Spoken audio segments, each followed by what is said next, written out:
Hi, Dr. Madan Pandian here from Pondicherry. As we all know, carpal tunnel syndrome has truly become an occupational hazard and related to a few common comorbidities like thyroid disorders, diabetes, and of course, pregnancy.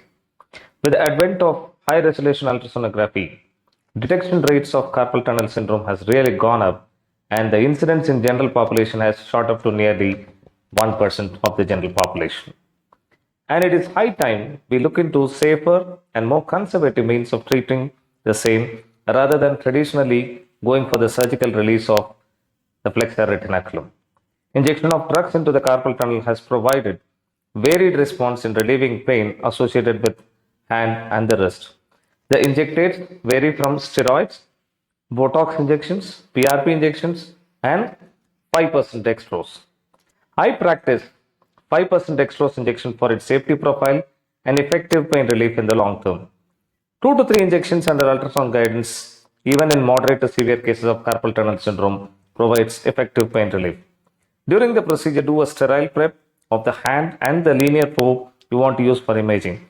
With proper ergonomics and patient position, enter into the carpal tunnel with a 26 gauge 1.5 inches needle from the ulnar aspect of the proximal carpal tunnel, strictly avoiding the ulnar artery and the ulnar nerve. Tilt the wrist and the hand while needling so as to keep the needle almost parallel to the floor. Ensure better needle visualization.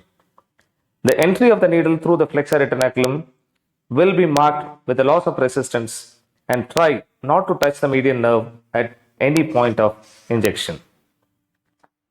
With the needle bevel facing down, hydrodissect the median nerve from the retinacular surface by injecting 4 ml of 5% dextrose perineurally.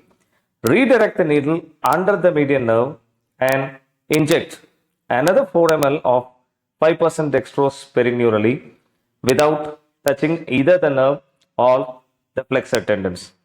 After hydrodissection of the nerve, a median needle penetration of the transverse carpal ligament can be done for better results. With long axis imaging of the median nerve, 2 ml of 5% dextrose is injected perineurally. Prescribe ice pack and night splints after the injection and follow after 5 days after a course of paracetamol. Radial side injection is also possible, but you always have an overhanging flexor carpi radialis tendon above the scaphoid tubercle. Beware.